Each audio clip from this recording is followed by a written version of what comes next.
दानियाल अजीज साहब, आपको पता है पाकिस्तान की सियासत के अंदर उनके वालिद साहब अजीज साहब काफ़ी अर्सा रहे, 80s में मिनिस्टर भी रहे। उन्होंने अपनी जो साबका पार्टी या मौजूदा पार्टी, अभी वो कहते थे मैं पार्टी के अंदर हूँ, वो क्या फरमा रहे हैं कि PMLN की ऑन ग्राउंड इस वक्त हालत क्या है, उनकी राय सुनिए। एक्चुअली PMLN वोट बैंक ना होने की वजह से अपने पुराने हथकंडों पे उतर आई है, जहां से इन्होंने ये जमात बनाई थी। आप कह रहे वोट बैंक ही नहीं PMLN का इस्तेमाल करके खत्म हो गया, खत्म हो गया। आखिरी इलेक्शन था इनका। मेरे से लोग पूछते हैं कि मुस्लिम लीग नून का मुस्तकबिल क्या है। मैं आपको आज दोबारा बता देता हूँ, टीवी पे मैंने कहा है कि जब किरली की दुम उतर जाती है काफी देर के लिए हिलती रहती है, ये इनका मुस्तकबिल है। अच्छा नकवी साहब, आपको पहले आपको किरली का पता है किरली क्या होती है? ये छिपकली होती है। वो छिपकली जब उसकी ना दुम अलहदा कर दें तो वो दुम वो काफी देर तक जो है ना वो ऐसे अलाइव रहती है ना, इमोशनल वो तड़पती रहती है, वो काफी उसके अंदर एहसास रहता है। लेकिन उस्मा बुखारी साहबा वो कैसे पीछे रखती है? उन्होंने बिल्कुल जो है देर एंड देन तुर्की ब तुर्की जवाब दिया। नहीं, मैं समझ रही थी कि एक तो हम नेशनल टेलीविजन पे बैठे हैं, थोड़ा सा लफ्जों का चुनाव अगर मुनासिब होता तो अच्छा होता। अब अगर इसके साथ मैं भी किरली की एक दे दूं कि छतीरों को जप्फे, तो फिर वो अच्छा नहीं होगा ना, फिर वो मुनासिब नहीं लगेगा। अच्छा साहब, ये ज़ाती कोड के लिए जत्थे में आया था, तर्जमा तो को जरूर लगा, लेकिन कुछ ही अरसा पहले मोहतरम नवाज शरीफ साहब के ये आंख का तारा हुआ करते थे, मोहतरम दानियाल अजीज साहब। ये भी सोने में तोड़ने के लायक है, ये भी सोने में तोड़ने के लायक है। नाजरीन, सियासत के रंग हैं, जाहिर है कुछ अर्सा पहले उनको सोने में तोला जा रहा था, फिर पार्टी के अंदर मामला खराब हो गए सारा कुछ। तो चले मैं आपसे जो अच्छा साहब, ये ज़ाती कोड के लिए इश्तीरा नु जफे एदा की मतलब होता है, बताया थोड़ा सा आप। इसका मतलब है कि आपकी कोई ताकत नहीं है, you are good for nothing. और वो आप जो जॉइंट हैं, बहुत बड़े पहाड़ों जैसी जिनके पास कुव्वत है, उनके साथ आपने क्या मुकाबला करना है?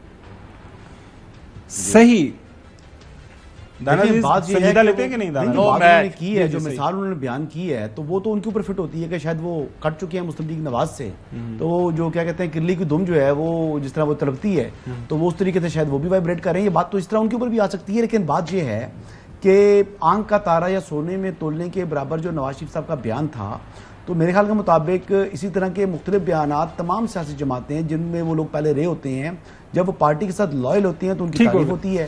जब वो पार्टी से अलग हो जाएं, जारी बात है, अगर चौधरी निसार साहब इंडिपेंडेंट इलेक्शन लड़ चुके हैं और आपके बकौल खाबर गुमन साहब के बकौल कि is no more part of Muslim League Nawaz, तो इसी तरह ये भी इलेक्शन लड़ चुके हैं दानियाल अजीज साहब, तो is no more, he should not be a part of Muslim League Nawaz. क्योंकि आपने उस दिन मुझे करेक्ट किया प्रोग्राम में, 3-4 दिन पहले की बात है, तो वही बात मैं तो आपकी बात को रिप्रोड्यूस करूंगा। जी नकवी साहब, देखें, मैं जब स्टूडेंट था तब मैंने सुना था नवाज शरीफ की सियासत खत्म हो गई, मुल्क से बाहर भेज दिए गए। नवाज शरीफ 2008 में वापस आ गए, पंजाब में जीत गए, मरकज में हुकूमत बना ली। उसके बाद नवाज शरीफ 2013 में जीतने के बाद जब हुकूमत में आए, उनको जब हुकूमत से निकाला गया, समझ आ गई, हमें समझ आ गई। नवाज शरीफ इमरान खान के दौर में मुल्क से बाहर गए, इमरान खान के दौर में मुल्क से बाहर गए, तो कहा गया जी नवाज शरीफ की सियासत खत्म हो गई है। मैंने तो ये देखा है कि ये किरली की जो दुम है ये हमेशा शेर बन के सामने आ जाती है वापस। लेकिन इस दफा प्राइम मिनिस्टर नहीं बने, ये तो नकवी साहब को आपको पता है। जरा बाइवा साहब के हवाले से नाज़रीन, जो पाकिस्तान मुस्लिम लीग नून हो सकता है कुछ महीनों में बन जाए। इरफान सिद्दीकी साहब, अच्छा ओनर ਤੁਸੀਂ ਬਣਾ ਰਹੇ ਹੋ ਤੇ ਉਹ ਜੋ ਅਡਿਆਲਾ ਤੇ ਬਾਸੀ ਨੂੰ ਤੁਸੀਂ ਕੋਈ ਚਾਂਸ ਨਹੀਂ वो नाहल ਤੁਸੀਂ ओनर कहते ਤੁਸੀਂ तुम नहीं, वो नाहल हुए मैं ना। अच्छा, इरफान सिद्दीकी साहब ने बाइवा साहब की जो क्लैरिफिकेशन उनके जो बयान के ऊपर उन्होंने मजीद कमेंट किया है, सुनिएगा। मेरी मालूमात उनके इस बयान से मुतसादम है, मुतजाद हैं। मेरी मालूमात ये थी कि उन्होंने एक्सटेंशन की ख्वाहिश जाहिर भी की। मेरी मालूमात ये थी कि उन्होंने एक स्टेज पे ये पैगाम भी गया जी कि अगर ये ना हुआ, मालूम नहीं उन्होंने खुद पैगाम दिया या उनके किसी वेल विशर ने जाके कहा जी कि ना हुआ तो मार्शल भी आ सकता है। लेकिन अगर बाजवा साहब कुरान हाथ में लेके इसकी तरदीद करते हैं तो मेरे ख्याल में तो हमें उनकी तरदीद को अहमियत देनी चाहिए। ये 2 एक्सटेंशंस की बात है, एक तो जब ये दूसरी की बात है ना। उनका बयान आपने सुन लिया। गंदम का इशू बहुत अहम है, हम इंशाल्लाह कल इसके ऊपर तफसील से बात करेंगे, एक आध मेहमान को भी अपने प्रोग्राम में शामिल करेंगे। कल आपसे दोबारा मुलाकात होगी।